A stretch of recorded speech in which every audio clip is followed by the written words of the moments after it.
Lors d'une nuit orageuse, une femme tenant un petit garçon le place devant une porte géante et le couvre de son manteau. Elle pleure alors et lui dit qu'un jour, elle espère qu'il grandira pour être fort le jour où il réalisera son destin. Nous passons ensuite à une gare où Akuto descend d'un train à la recherche de son moyen de transport. Alors qu'il monte les escaliers avec ses bagages, Akuto est bousculé par une fille qui cherche frénétiquement sa grand-mère. Il jette un coup d'œil au ciel alors qu'elle monte les escaliers, et à cause de la tenue courte qu'elle porte, son vêtement en dessous est exposé et rencontre son regard, ce qui le rend un peu gêné. Mais avant qu'il ne puisse tout comprendre, Akuto entend un bruit derrière lui, alors quand il se retourne pour comprendre ce qui se passe, il voit une vieille dame qui se débat avec ses sacs. Étant le charmant jeune homme qu'il est, il va aider la grand-mère. Mais quand il propose de porter les bagages dans les escaliers pour elle, elle résiste avec passion. Cependant, il est très désireux d'aider, alors il tire et tire. Je suppose que de loin, on dirait qu'il essaie de voler une pauvre vieille dame. La fille d'avant lance une attaque sur Akuto mais s'excuse plus tard abondamment après avoir appris qu'il essayait d'aider. Ils se présentent officiellement et découvrent qu'ils se dirigent tous les deux vers la même destination.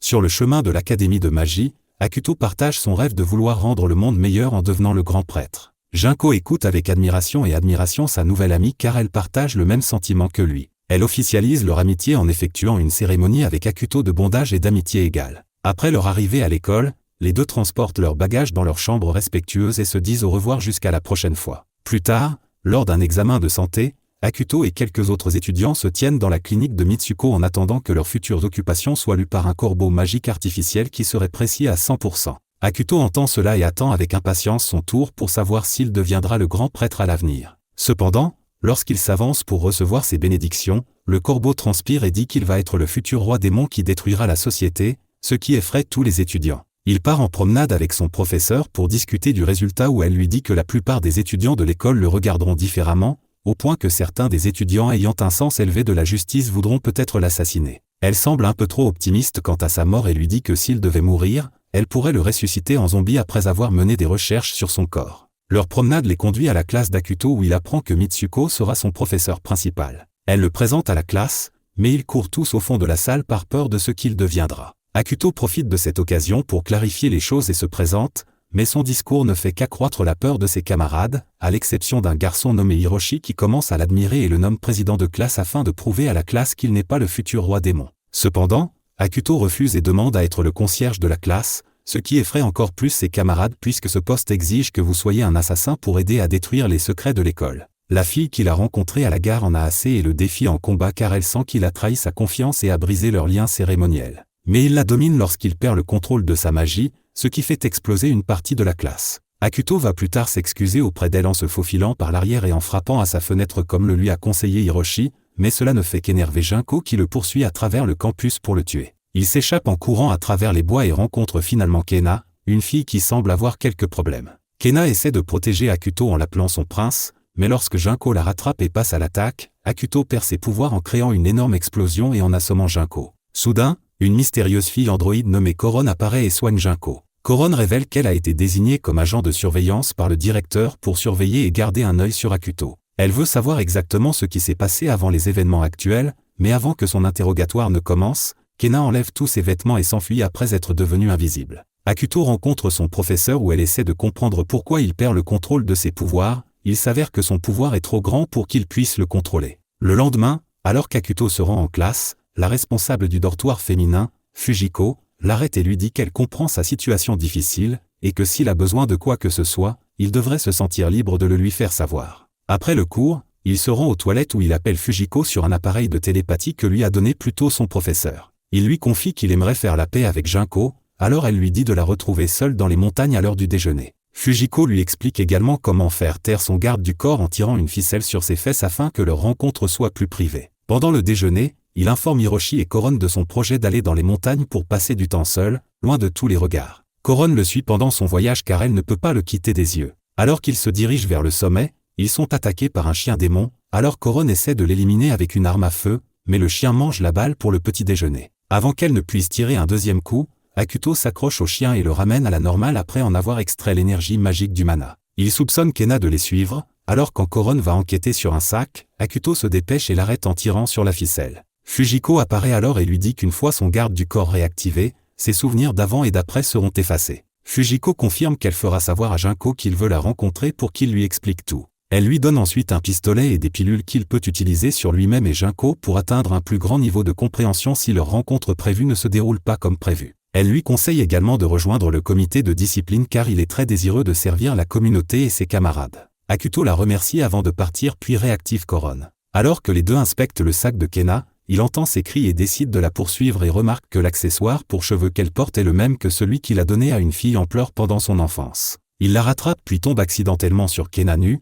Koron essaie de l'arrêter pour avoir touché des biens qui ne lui appartiennent pas, mais lorsque Kena explique que c'était un accident, il est libéré, mais il doit maintenant une faveur à Kena. Ailleurs, Fujiko appelle Junko pour l'informer qu'Akuto veut la rencontrer seule. Elle ment également en disant qu'il l'a menacée pour organiser la rencontre et être un médiateur entre les deux. Fujiko parle ensuite avec le chef de son frère et révèle son véritable objectif d'avoir Akuto comme serviteur. Ailleurs dans les bains pour hommes, Hiroshi informe Akuto des élèves qui prétendent être de bons élèves normaux, mais au fond, ils pratiquent la magie noire et l'utilisent pour le mal. Junko, également connu sur le campus sous le nom d'Aube Invisible, affronte et vainc ses étudiants. Après son bain, Akuto va se changer mais remarque que Koron le surveille même lorsqu'il est censé avoir des moments d'intimité. Il reçoit un appel téléphonique de Fujiko alors qu'il est sur le point de s'habiller, l'informant que la réunion qu'il a demandée avec Junko a été organisée au 3e sous-sol après l'école le lendemain. Avant de vaquer à ses occupations, il rencontre enfin les membres du conseil étudiant pour discuter de son intérêt à devenir membre du comité de discipline. Il apprend qu'il est le seul membre et que toute personne au sein du comité de discipline doit être un bon combattant puisque les étudiants délinquants voudront le vaincre.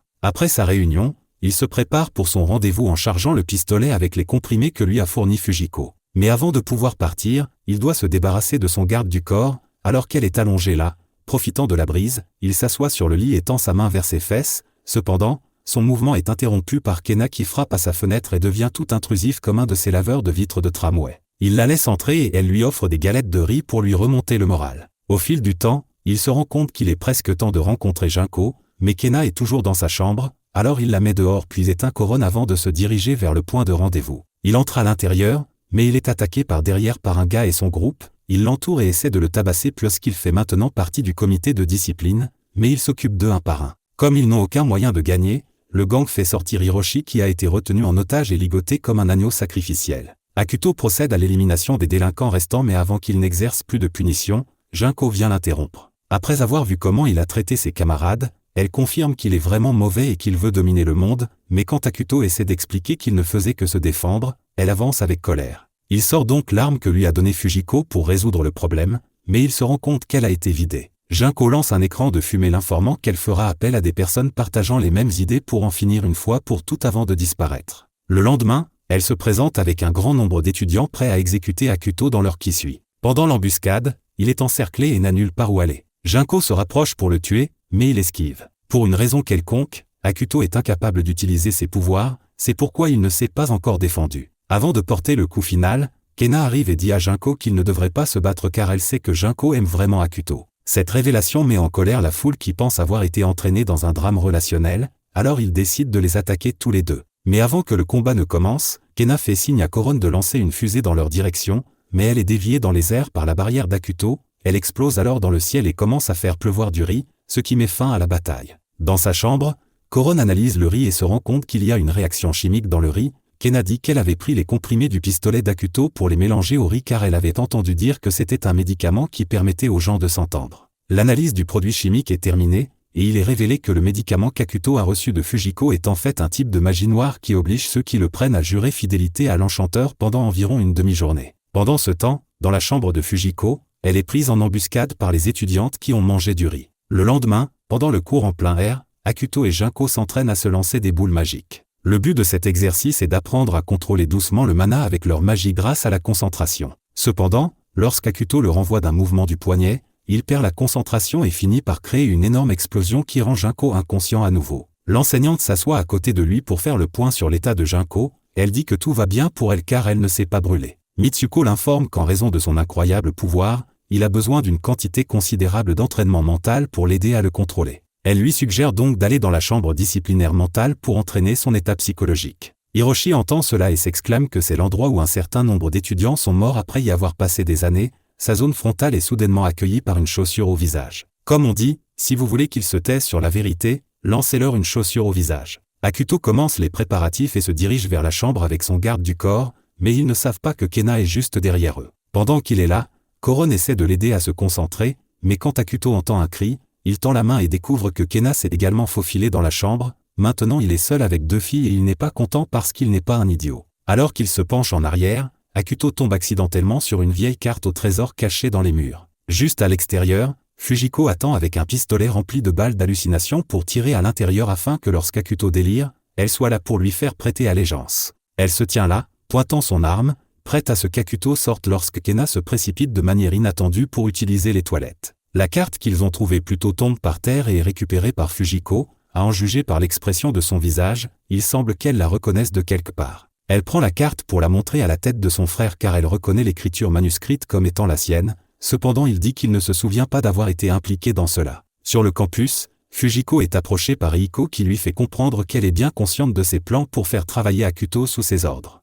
Alors qu'elle se retourne pour s'éloigner, Fujiko entend des murmures dans l'auditorium, elle enquête et est surprise de voir la carte affichée sur un grand écran devant tout le monde. Elle marche droit vers Akuto pour lui reprocher d'avoir volé la carte et de l'avoir affichée partout pour inciter les étudiants à chercher le trésor. Mais au fur et à mesure que la dispute s'ensuit, il remarque de loin que Kena est le coupable des affiches qui se répandent. Lors d'une assemblée, Akuto interdit à tous les étudiants de chercher le trésor car un certain nombre d'entre eux ont été attaqués par des démons et blessés en suivant la carte. Mais les étudiants se mettent à dire qu'il était responsable de la distribution de la carte sur tout le campus et qu'il a forcé Kena à l'afficher. La fille de tout à l'heure saute sur scène pour attaquer Akuto et lui dit d'aller chercher le trésor lui-même pour vérifier son authenticité. Alors qu'il se prépare pour son aventure, Fujiko lui donne une arme qui lui permettra de se battre facilement car il a du mal à contrôler ses pouvoirs. Il fait les derniers préparatifs dans les bois avec Hiroshi et Koron lorsque Eiko lui tend une embuscade en disant qu'elle aussi l'accompagne dans le voyage tout en s'accrochant fermement à lui. Avant de se diriger vers le point d'entrée du sentier, Kena prend la carte pour l'analyser et voit le nom de Boishiro Yamato. Nous continuons lorsque le groupe entre dans la grotte souterraine de l'école où ils se faufilent dans le labyrinthe et sont accueillis par un cimetière devant eux. Ils se séparent pour trouver l'endroit sur la carte qui porte le nom de Boishiro Yamato. Cependant, ils sont confrontés à un tourbillon d'obscurité qui leur dit de rentrer chez eux et d'oublier ce qu'ils sont venus chercher. Akuto retire l'arme qui lui a été donnée par Fujiko et fait exploser l'entité qui se dissout en un essaim de chauve-souris après avoir été vaincue. Pendant ce temps, Junko va réveiller Kena lorsqu'elle ne trouve pas Akuto dans sa chambre, elle se précipite vers le remplacement après avoir découvert ce qu'il fait, mais elle finit par tomber dans un trou qui l'emmène sous terre. Kena se rend également chez Fujiko qui surveillait Akuto et les autres sur une caméra de surveillance. Elle suggère qu'ils suivent et se rendent chez Akuto, peut-être qu'elle découvrira la vérité sur son frère. Ailleurs, le groupe continue sa quête pour trouver la tombe, et quand Akuto la découvre, il récupère un appareil d'enregistrement push enterré profondément sous une pierre tombale qui les guide vers un ancien centre de recherche abandonné. Alors qu'ils se fraient un chemin dans l'allée des statues blindées, ils sont attaqués par l'une d'entre elles, mais Akuto réveille sa capacité et la fait tomber facilement, et plutôt que de se défendre, la statue se lève pour battre en retraite. Eiko voit quelque chose qui attire son attention, alors elle va enquêter et trouve un écran qui les mène à un sanctuaire souterrain qui était caché derrière une source chaude de caverne. Pendant ce temps, nous découvrons où Junko s'est retrouvée après être tombée sous terre. Elle s'est retrouvée dans la source chaude en train de profiter d'un bain où elle a entendu et informé Akuto qu'Eiko est en fait une espionne du gouvernement. Un loup solitaire qui voulait rejoindre le groupe les poursuit par jalousie, mais ils sont sauvés par les potions de Fujiko après son arrivée avec Kena. Eiko avait donné la clé d'entrée du sanctuaire et était parti en larmes après qu'Akuto ait choisi de protéger Junko plutôt qu'elle. Ils parviennent d'une manière ou d'une autre à sortir de la grotte, et lorsque Fujiko active la clé en la tournant, toute la bande est téléportée dans une ville souterraine qui se révèle être le siège du conseil étudiant. Il s'avère que ce sont les membres du conseil qui étaient responsables des attaques pour éloigner tous les étudiants des locaux. Parce que le véritable emplacement du siège souterrain est en fait la base du roi démon. Fujiko, qui cherche désespérément à découvrir ce que son frère avait oublié, utilise les objets laissés par lui pour réveiller la précieuse bête dragon Pétérosène. La bête dragon réagit à un catalyseur dans Kena et rejoue un enregistrement des événements ayant conduit à la mort du frère de Fujiko pour que tout le monde puisse le voir. Cette révélation déclenche l'effondrement de Fujiko, ce qui met en colère Akuto qui se bat contre le dragon. Il bat Pétérosène et devient bientôt son nouveau maître, ce qui fait officiellement de lui le roi démon. Après cette épreuve, Akuto est toujours sous surveillance par le gouvernement, il est donc extrêmement triste de découvrir qu'il ne peut pas rejoindre ses pairs à la plage. Koron remarque son état dépressif et s'arrange pour qu'il y aille en lui proposant de prendre la responsabilité de lui. Elle fait d'innombrables tentatives pour le séduire comme ordonné par ses supérieurs au sein du gouvernement, leur plan est de contrôler Akuto en utilisant des femmes, cependant Akuto ne tombe dans aucun des pièges de Koron. À la plage, il essaie de profiter d'un peu de plaisir dans l'eau avec Junko, mais ce plaisir innocent est perturbé par Kena et Koron.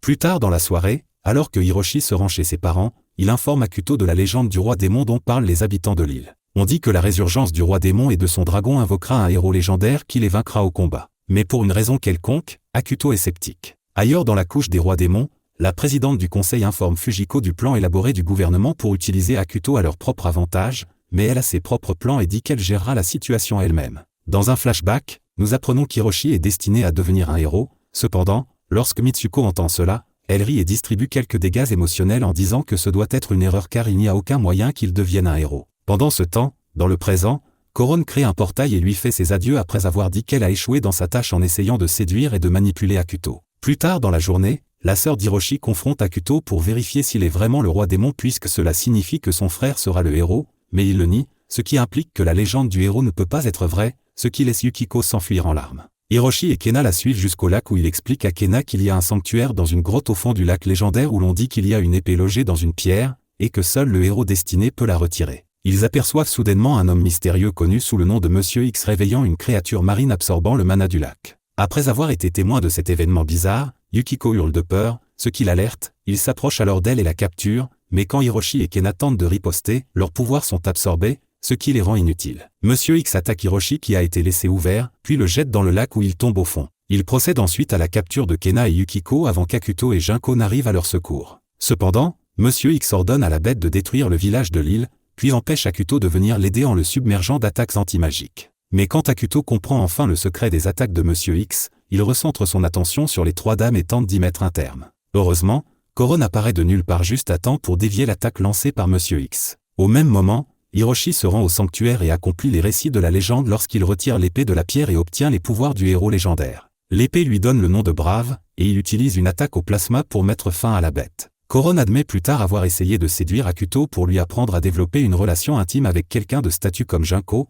Elle pensait avoir échoué plus tôt car il semblait qu'il était tombé amoureux de Kena à la place. Alors qu'il se repose sous un arbre, Akuto se demande si le postiche que porte Kena est exactement le même que celui qu'il a donné à un enfant orphelin quand il était enfant. Ailleurs, Fujiko veut avoir la capacité de contrôler sa propre bête. Après avoir échoué à contrôler le démon limace, elle trouve un œuf de bête démoniaque qui, selon elle, suivra ses ordres après son éclosion. Akuto confronte Kena sur son absence constante des cours, mais elle lui dit qu'elle n'a tout simplement pas envie d'y aller. Il n'est pas au courant des sentiments de Junko à son égard, surtout quand Akuto concentre la majeure partie de son attention à essayer de persuader Kena d'assister à nouveau au cours. Kena vole plus tard l'œuf de bête démoniaque à Fujiko pendant qu'elle dort, et il éclot bientôt en une bête poulet géante à 2 têtes. Akuto essaie de maîtriser la bête, mais elle échappe à la plupart de ses attaques et s'échappe. Hiroshi se transforme en sa forme de héros et anéantit rapidement la bête avant qu'elle ne cause davantage de dégâts à la ville. Koron dit plus tard à une Junko déprimée de discuter avec Akuto du mariage arrangé entre eux deux qui a déjà été convenu par son père. Sans leur avis, il est décidé que la proposition de mariage aura lieu au village de Junko.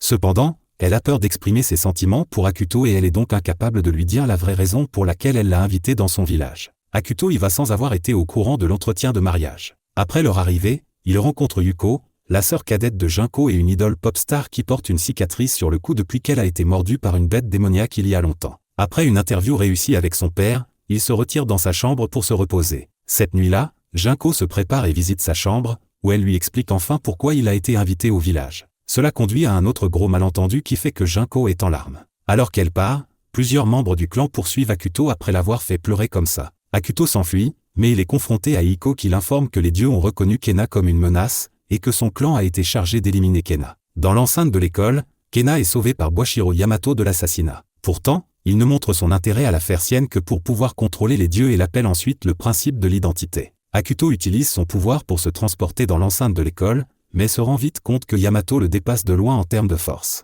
Fujiko fait son entrée avec une armée de bêtes et de démons, et ils causent tous de lourdes destructions aux installations de l'école. Pendant la bataille, Akuto se rend compte qu'il est incapable de guérir ses blessures causées par les attaques de Yamato. Ailleurs, le subordonné de Yamato devait se rendre à Hiko pour rassembler et convaincre les clans Hattori et Teruya de s'unir dans une bataille épique contre le roi démon, Junko et Yuko étant chargés de s'occuper des bêtes démoniaques. Fujiko sauve Akuto et Kena de Yamato et les emmène sur un démon chien à 3 têtes vers le siège du conseil étudiant où Akuto appelle l'aide de Peterosen pour l'aider à arrêter ce que le gouvernement prévoit de faire. Alors qu'il prend son envol, Hiroshi lui fait face dans la bataille, tandis que Junko et Yuko doivent trouver l'appareil responsable du réveil de la bête dragon dans le siège. Un porte-avions apparaît et attaque Akuto en raison du contrôle du vaisseau par 2 via une marionnette, qui s'écrase ensuite au sol et aurait tué Akuto. Lily se tient à l'extérieur de l'enceinte de l'école pour s'opposer à la tentative de tous les membres du clan de détruire les bêtes démoniaques qui entourent la zone. Yamato arrive au siège et kidnappe Kena loin de Fujiko. et Hiko prend Yuko en otage et dit à Junko d'agir comme garde du corps en lui ordonnant d'éliminer Lily.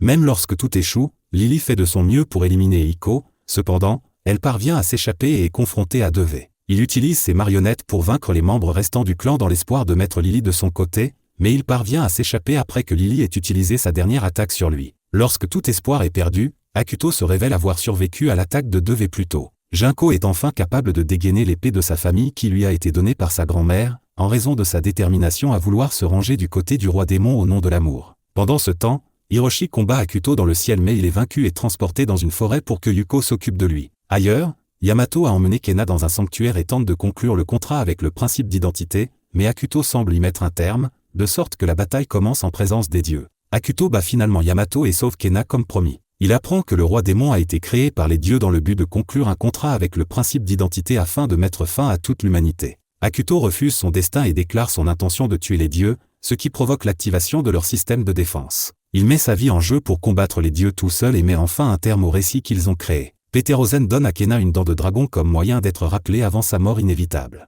Après une énorme explosion, Akuto et Kena semblent indemnes et sont réunis avec le reste. Tout le monde commence un nouveau semestre à l'académie, au cours duquel la bataille du roi démon a altéré les souvenirs des personnes impliquées, à l'exception d'Akuto et de quelques autres. Malheureusement, Akuto est une fois de plus prédit comme étant le futur roi démon. Junko et ses pairs réagissent exactement de la même manière que la première fois, ce qui met fin à l'anime.